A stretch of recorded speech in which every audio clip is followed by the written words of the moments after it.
As the spring days grow longer, the promise of summer grows closer. And isn't it nice to spend more time in the great Oregon outdoors?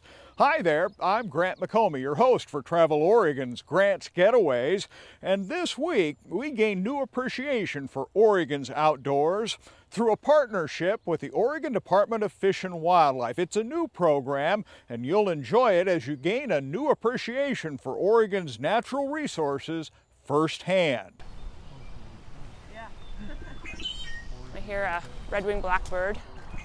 Susan Barnes does what many of us only dream about.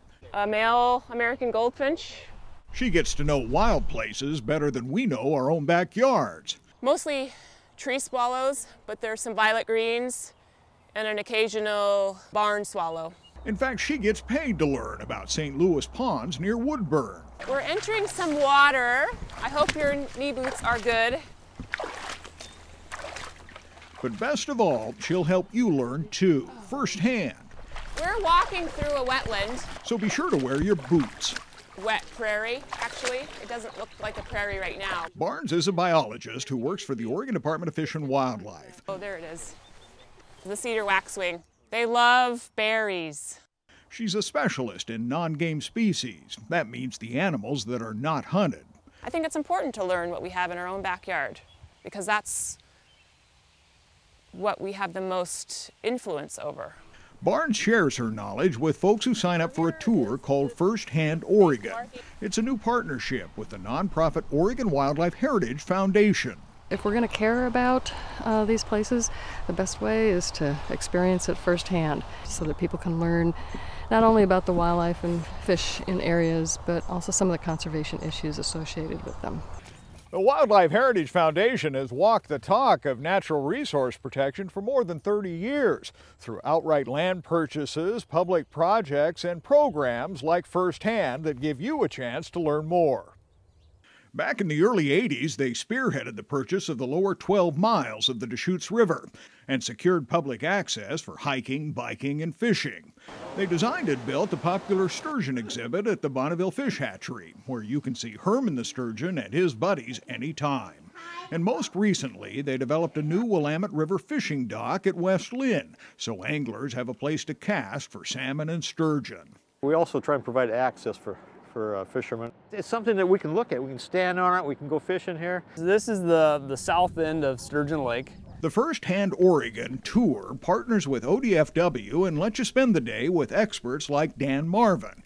He can explain how successive Columbia River flooding is filling in Sturgeon Lake. Basically, the lake is just shrinking. We've shown you how the lake is a magnet for wintering waterfowl and a critical part of the Sauvie Island wildlife area. But Marvin says the lake could disappear someday. The overall value as a wetland is lost as that sediment is deposited. It's a great opportunity for informing and educating the non-hunting public, which is the majority of folks that we see on these tours, and see what our program entails and what goes into it to make it such a successful program. Meanwhile, back at St. Louis Ponds, we're going to be completely silent. Barnes enjoys the chance to teach others with first-hand techniques. Write down all the birds you see or hear. And participants enjoy learning how Barnes does her job. It's an opportunity for me to learn more about, like Susan said, the native birds in our backyard. Another aspect of that would be to take classrooms out here, grade school, middle school, even high school kids, and just build a foundation of the basic ecosystem knowledge and processes that go on in our area. It's real science that's fun, takes you to a new place, and can help determine wildlife conservation strategies that make a difference. To get people outdoors and to see firsthand what is in their own backyard or their local area. To be aware, to be informed, and to gain appreciation.